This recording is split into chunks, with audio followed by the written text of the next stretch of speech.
لقد انتهزت الفرصة للعيش في مرتفعات اسكتلندا. ظننت أنها الجنة. كنت مخطئاً. لم تكن جنة، بل كانت لعنة. لنمارس الإنجليزية من خلال هذه التجربة الحقيقية المقشعر لها الأبدان. OP's note: the following is a true personal experience of mine. Having posted this story previously on other subreddits, it was accused of being fictional. However, these events did in fact happen, regardless of if anything supernatural wasn't at play. Previous readers have already rationalized the following events. So I'd advise you to read this story with a high level of skepticism. For the past 2.5 years now, I have been living in the north of the Scottish Highlands. And when I say north, I mean as far north as you can possibly go.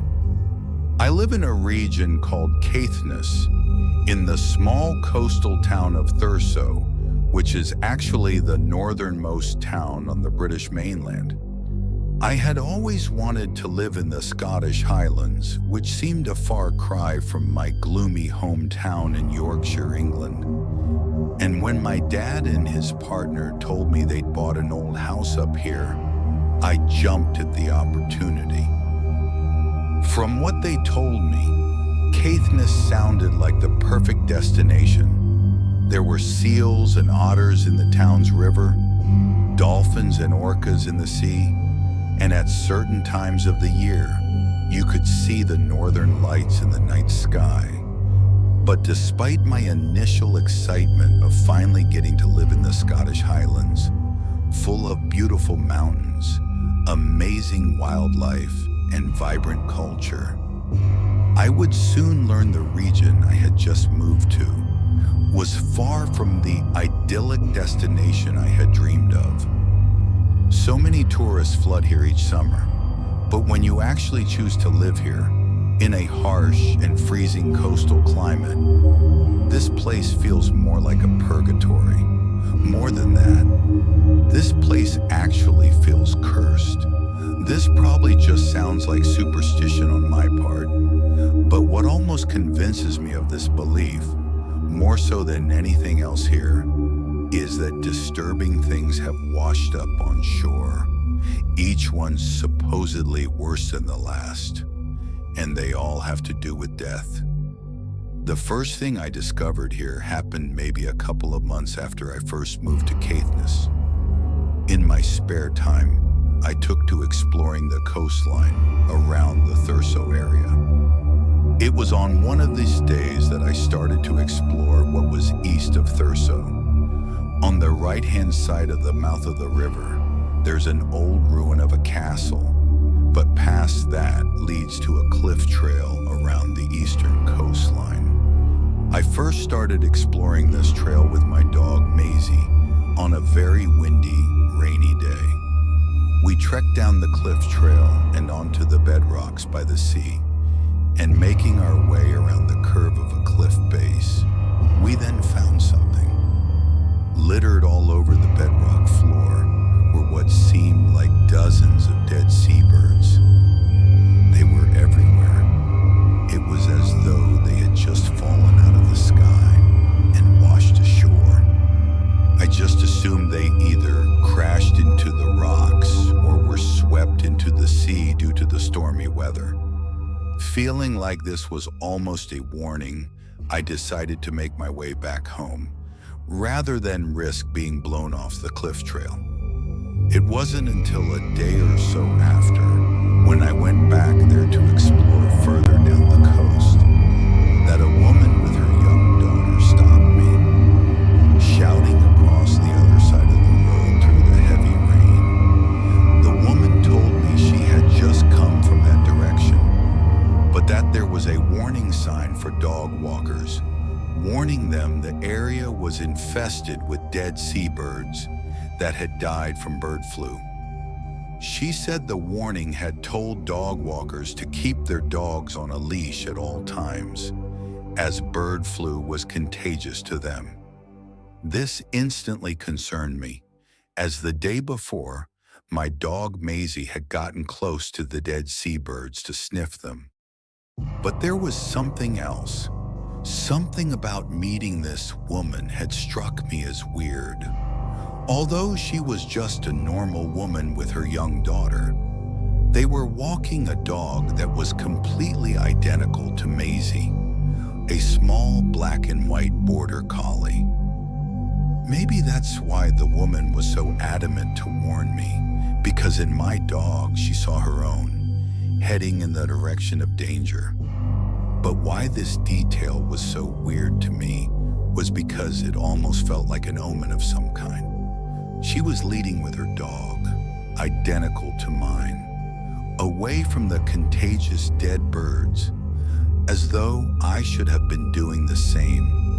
It almost felt as though it wasn't just the woman who was warning me, but something else, something disguised as a coincidence. In the summer of the following year, like most days, I walked with Maisie along the town's beach, which stretched from one end of Thurso Bay to the other. I never really liked this beach because it was always covered in stacks of seaweed, which not only stunk of sulfur, but attracted swarms of flies and midges. Even if they weren't on you, you couldn't help but feel like you were being bitten all over your body. The one thing I did love about this beach was that on a clear enough day, you could see in the distance one of the islands of Orkney. On a more cloudy or foggy day, it was as if this particular island was never there to begin with, and all you instead see is the ocean and a false horizon. On one particular summer's day, I was walking with Maisie along this beach. I had let her off her lead as she loved exploring and finding new smells from the ocean. She was rummaging through the stacks of seaweed when suddenly Maisie had found something. I went to see what it was, and I realized it was something I'd never seen before. What we found, lying on top of a layer of seaweed, was an animal skeleton. I wasn't sure what animal it belonged to exactly, but it was either a sheep or a goat. There were many farms in Caithness and across the sea in Orkney. My best guess was that an animal on one of Orkney's coastal farms must have fallen off a ledge or cliff, drowned, and its remains eventually washed up here. Although I was initially taken back by this skeleton, grinning up at me with its molar-like teeth, something else about this animal quickly caught my eye. The upper body was indeed skeletal remains, completely picked white clean, but the lower body was all still there. It still had its hooves and all its wet fur. The fur was dark gray, and as far as I could see, all the meat underneath was still intact. Although disturbed by this carcass, I was also very confused. What I didn't understand was, why had the upper body of this animal been completely picked off, whereas the lower part hadn't even been touched? What was weirder, the lower body hadn't even decomposed yet. It still looked fresh. I can still recollect the image of this dead animal in my mind's eye. At the time, one of the first impressions I had of it was that it seemed almost satanic. It reminded me of the image of Baphomet, a goat's head on a man's body. What made me think this was not only the dark goat-like legs, but also the position the carcass was in. Although the carcass belonged to a goat or sheep, the way the skeleton was positioned almost made it appear hominid. The skeleton was laid on its back, with an arm and leg on each side of its body. However, what I also have to mention about this incident is that, like the dead seabirds and the warnings of the concerned woman, this skeleton also felt like an omen, a bad omen. I thought it might have been at the time, and to tell you the truth, it was. Not long after finding this skeleton washed up on the town's beach, my personal life suddenly takes a very dark and somewhat tragic downward spiral. I almost wish I could go into the details of what happened, as it would only support the idea of how much of a bad omen this skeleton would turn out to be. But it's all rather personal. While I've still lived in this God-forsaken place, I have come across one more thing that has washed ashore. And although I can't say whether it was more or less disturbing than the Baphomet-like skeleton I had found, it was definitely bone-chilling.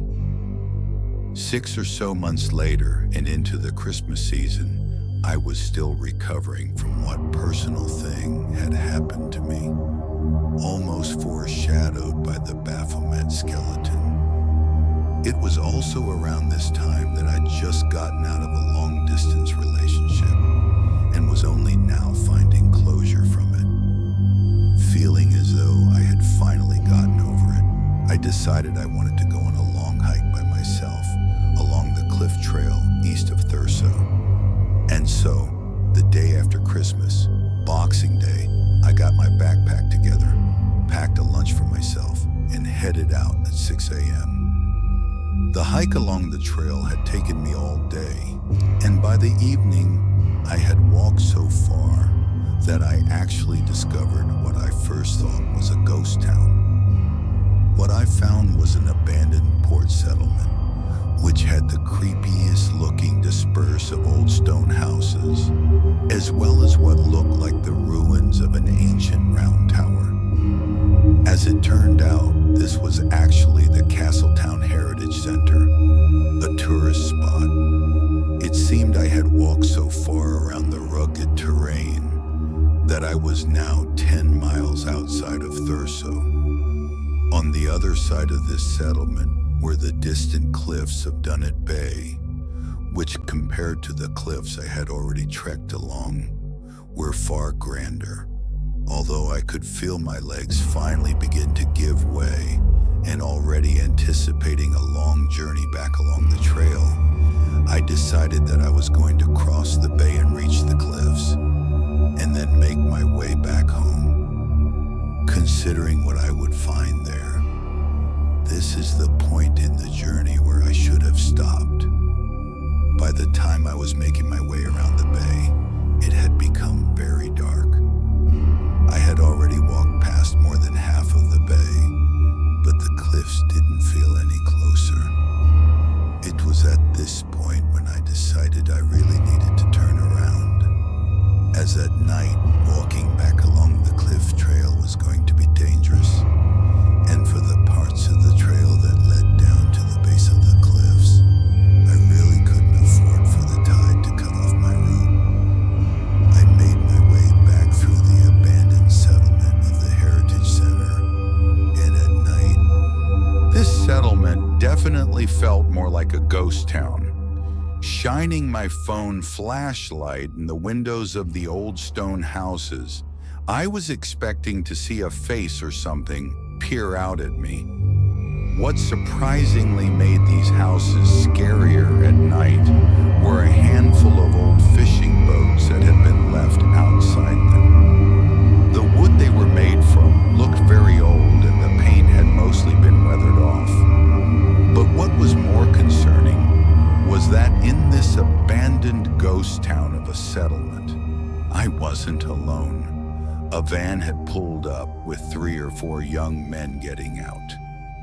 I wasn't sure what they were doing exactly, but they were burning things into a trash can. What it was they were burning, I didn't know. But as I made my way out of the abandoned settlement, every time I looked back at the men by the van, at least one of them were watching me. The abandoned settlement, the creepy men burning things by their van. That wasn't even the creepiest thing I came across on that hike. The creepiest thing I found actually came as soon as I decided to head back home. Before I